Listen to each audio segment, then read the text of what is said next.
Last Sunday, I wrote about the U.S. labor market, and specifically in May, the estimates are that the U.S. added over 300,000 jobs. And what that means is that we still have a very healthy labor market, even a year after rising interest rates. We can juxtapose this aggregate news against the tech layoffs that we see, and those are very visible and they're meaningful. They're happening for sure. But what's important to realize is even though those layoffs get a lot of coverage, they are not yet, at least, representative of the broader labor market. So the broader labor market is healthy, which is a good sign for continued economic growth, continued energy demand. But it bears watching because the labor market cannot continue to maintain its strength if interest rates continue to rise aggressively from here. But we've not seen the weakness in the labor market that you would need to see or expect to see if there was economic doom and gloom right on the horizon. My next post was about a webinar that happened this week from the Department of Energy.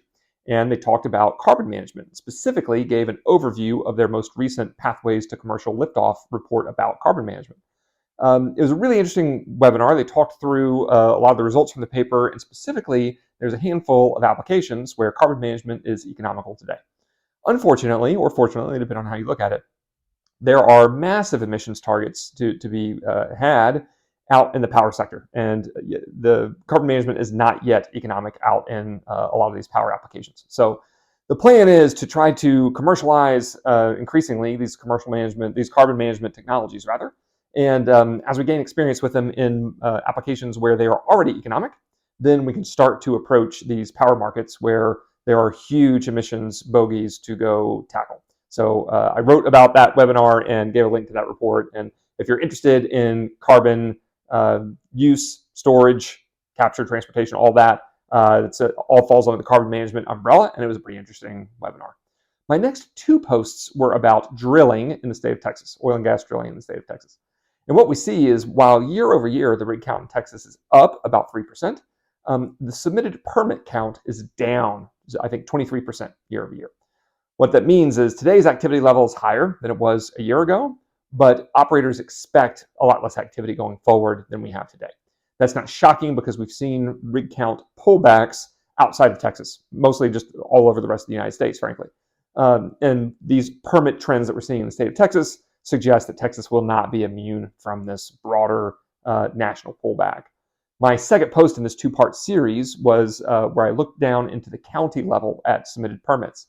And what gets really interesting is there's not there's not a real clear theme in terms of which counties are winning or losing. There's a couple of themes that make sense. You're seeing some rigs move out of gas-heavy regions because gas prices have fallen so quickly and into more liquids-focused regions.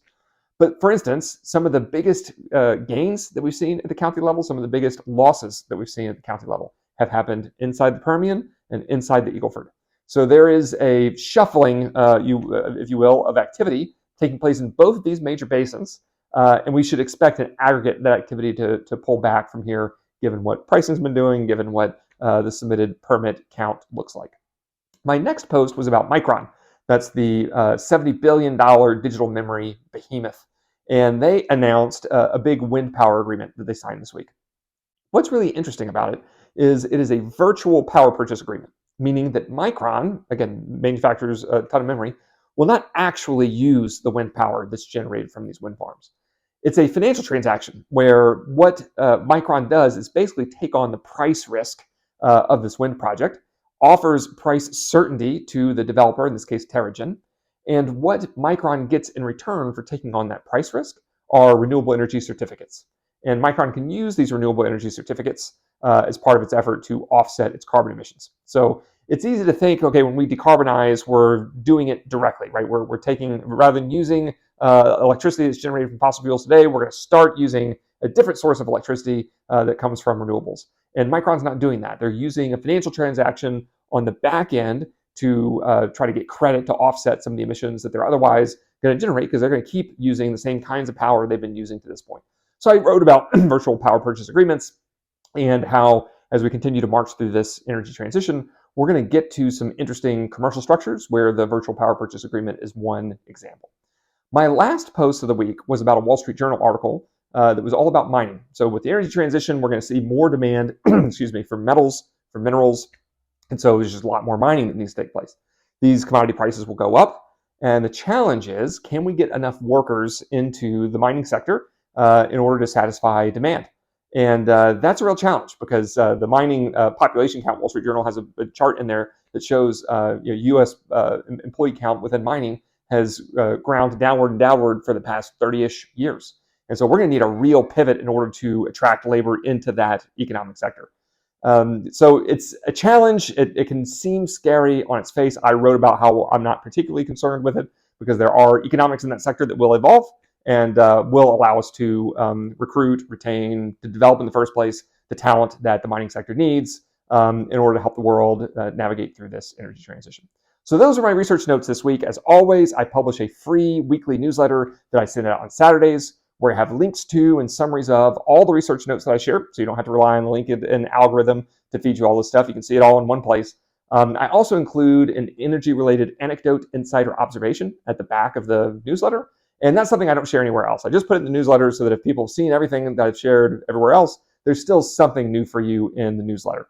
And this week I wrote about an interaction I actually had on LinkedIn with Matt Alvarez about power markets and specifically some commercial structures and some regulatory structures that will allow for some creativity in power markets that are pretty important. So if you want to see all the stuff that I published during the week, if you want to see, get access to this little anecdote, sign up for it, totally free. I'm going to put a link in the comment below. So as always, thanks a bunch for reading, and we will talk soon.